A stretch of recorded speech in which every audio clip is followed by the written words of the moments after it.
Hello everybody, this is Advent of Code day 14 and today's puzzle is called the restroom redoubt. So here we are in some kind of Easter bunny headquarters and there is some restroom over there and the restroom is covered with robots and robots are moving in a particular way.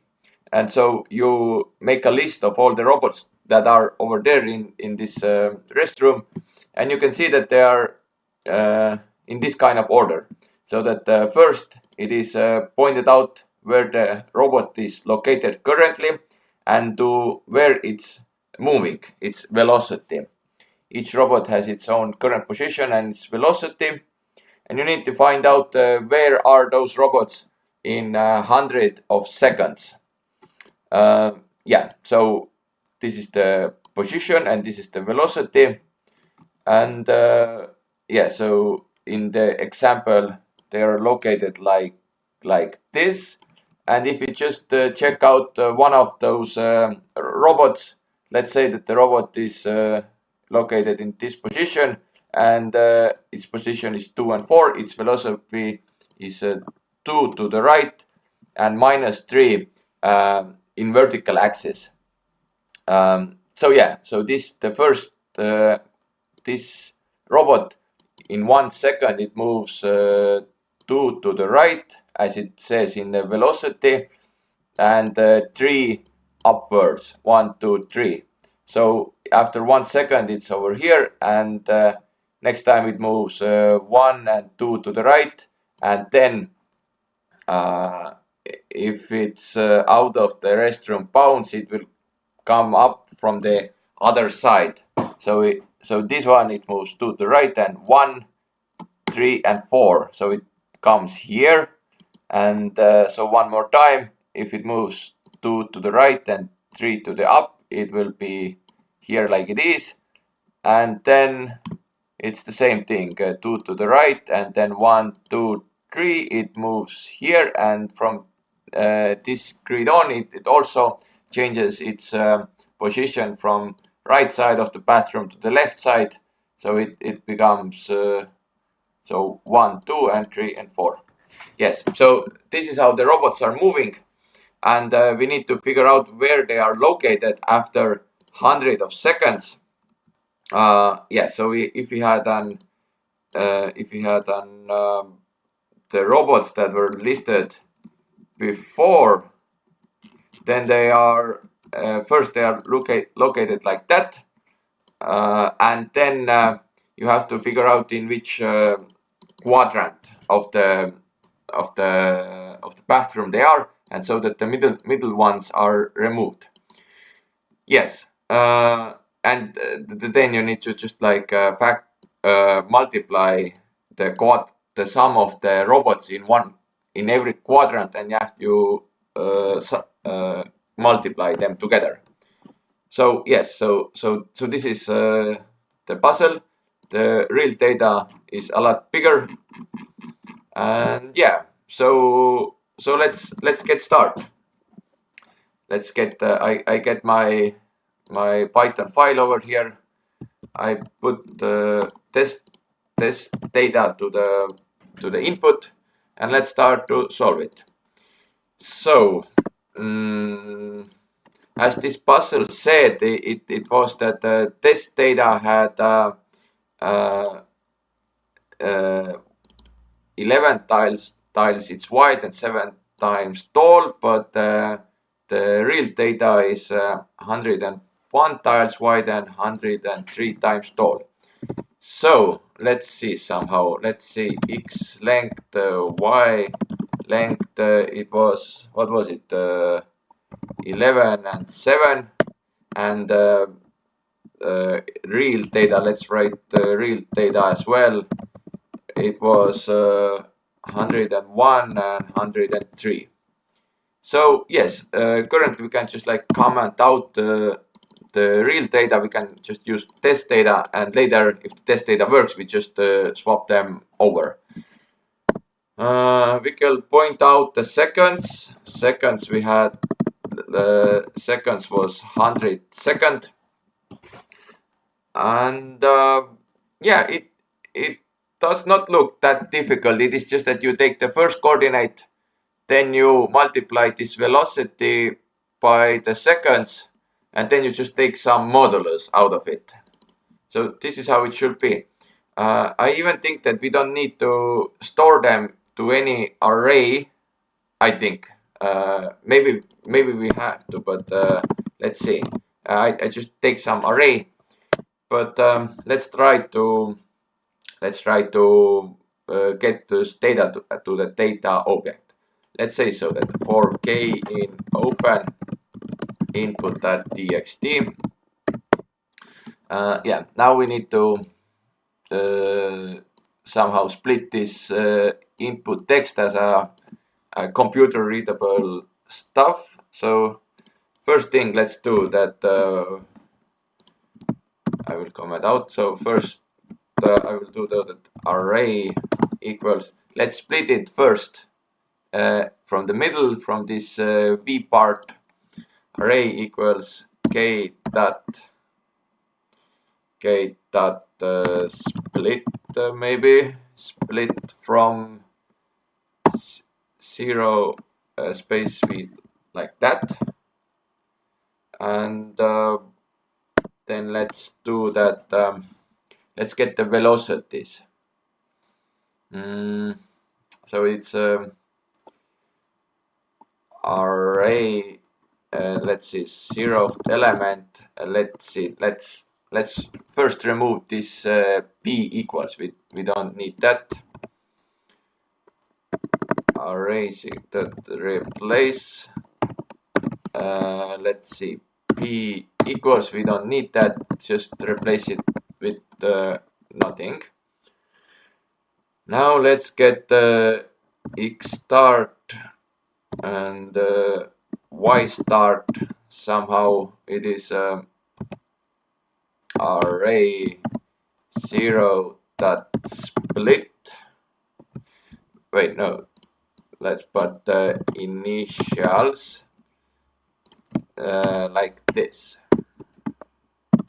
And let's put x start, y start. Wait, x start, let it be. I will refactor the code later, but let the x start be in initials 0 and y start, let it be initials 1, and let's make them as an int as well. So let them be ints like that. And let's now get velocities. Velocities,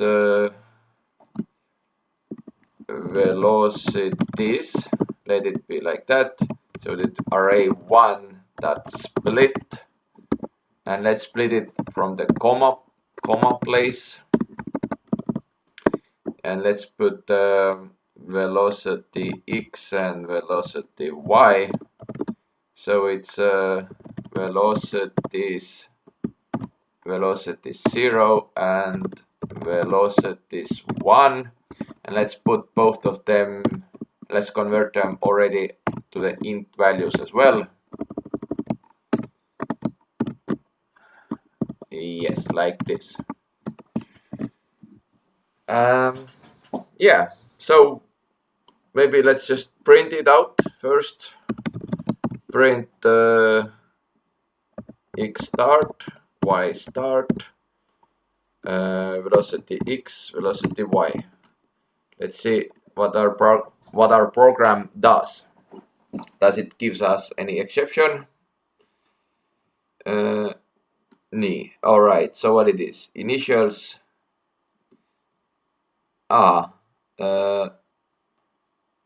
Yes. So let's see. So that array 0 equals array 0 replace. So we can see that currently array 0 still had this p over here, and we also see that I also see that there was a new line. So let's get this new line as well out of here with our strip. Let's test it again. yes, so, sounds nice, sounds good. We can also just put some plus signs for debugging so that we can see that everything is that everything has an integer value.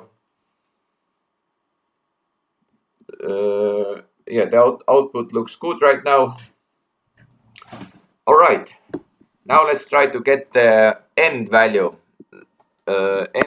after 100 seconds, so that the x end, how can it be? It will be x start plus velocity x times seconds sec, and yeah, we need to divide it by the modulus. We need to divide it by the length of the horizontal length.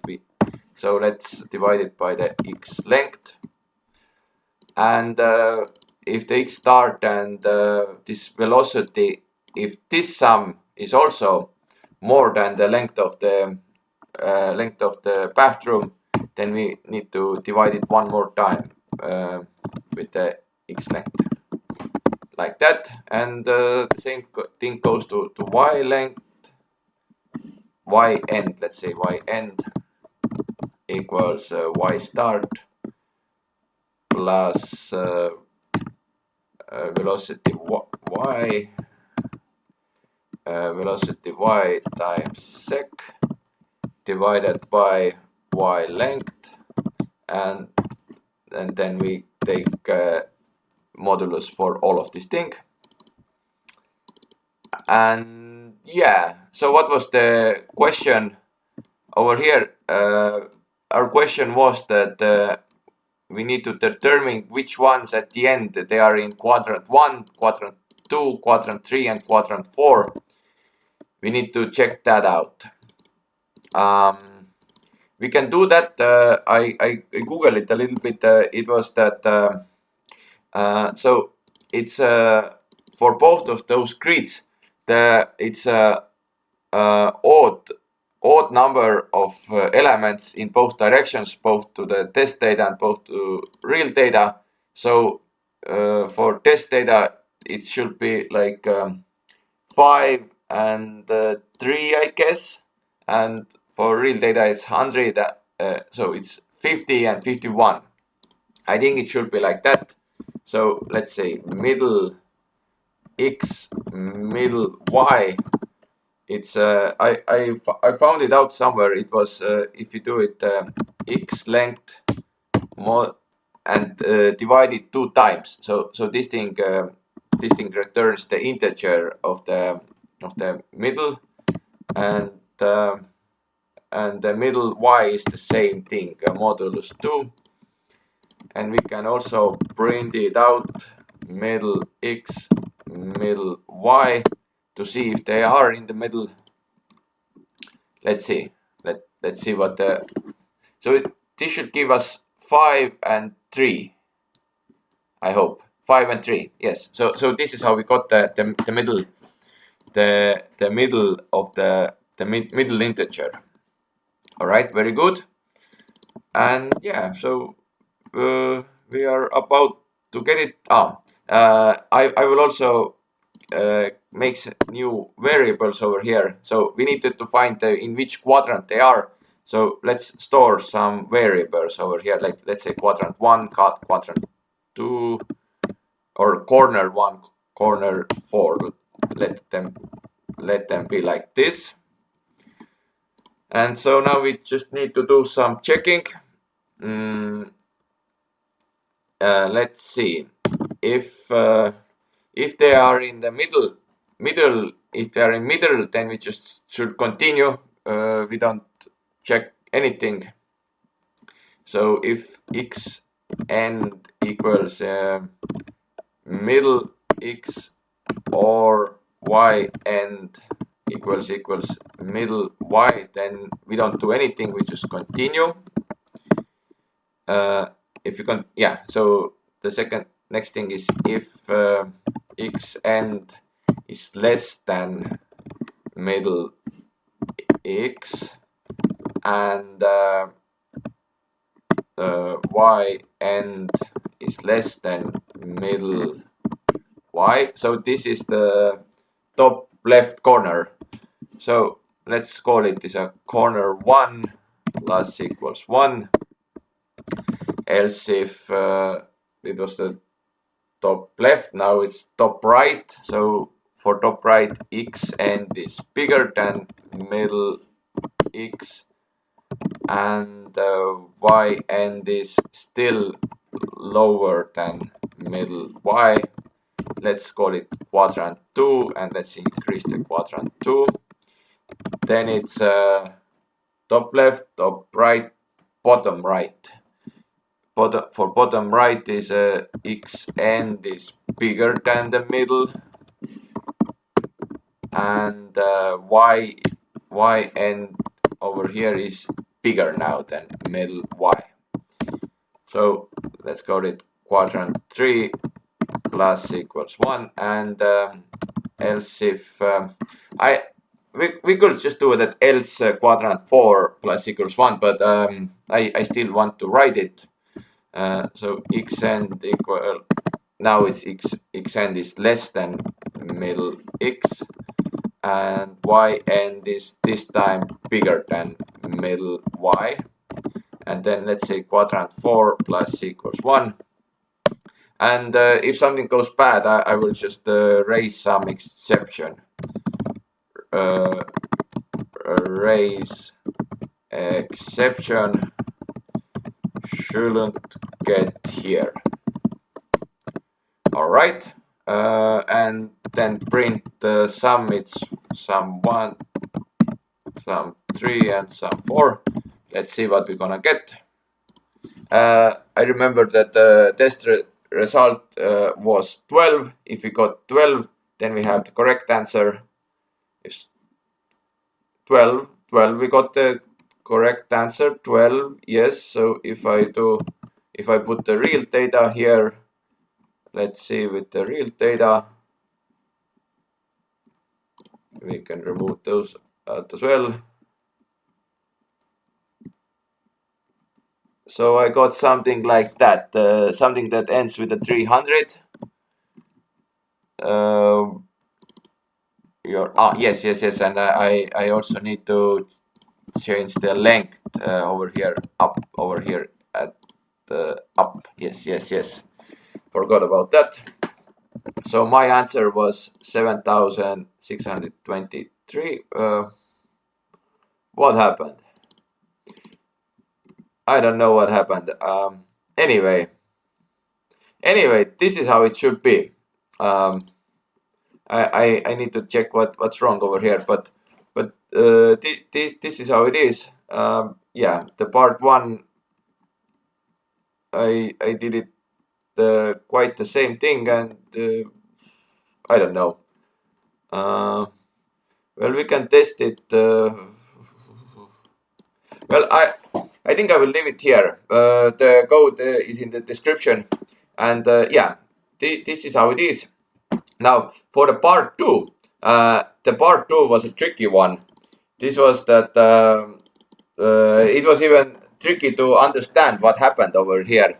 So it was that during the bathroom break, someone noticed that these robots seem awfully similar to ones built and used at the North Pole.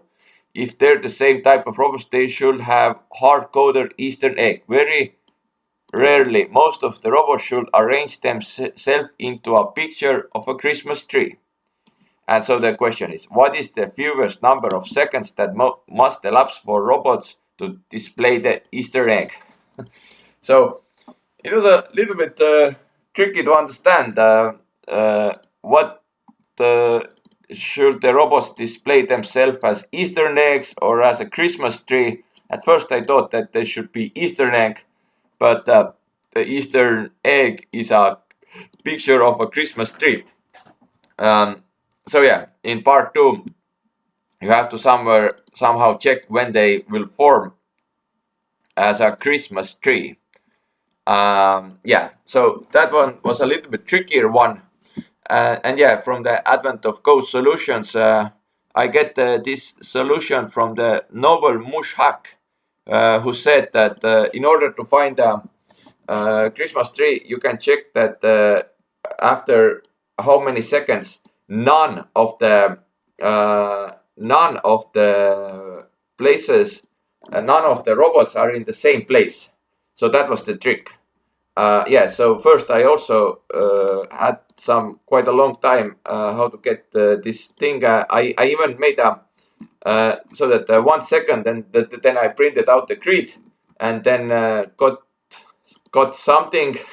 So I just like debug it to the 800 seconds and thought that this doesn't really take me to anywhere. So yeah, so I started to do that more. I don't think that I will write the code for the part 2. So yes, so the part 2 at start it was quite the same. You just take the velocities, but yeah, for the part 2 you have to append it to some array.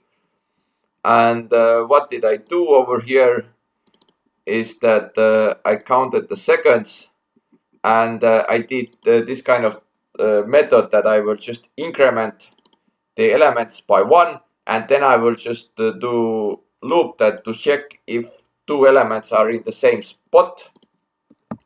So we can run it. Let's see what it is.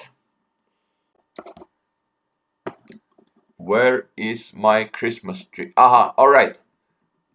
Yes. So I got my fancy Christmas tree over here.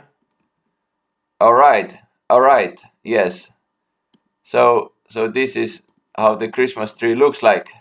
Looks fancy. Yes. And yeah, so I got so after 6,000 iterations, you get this fancy Christmas tree. So all right. So this was the video, and I hope you like it, and see you next time.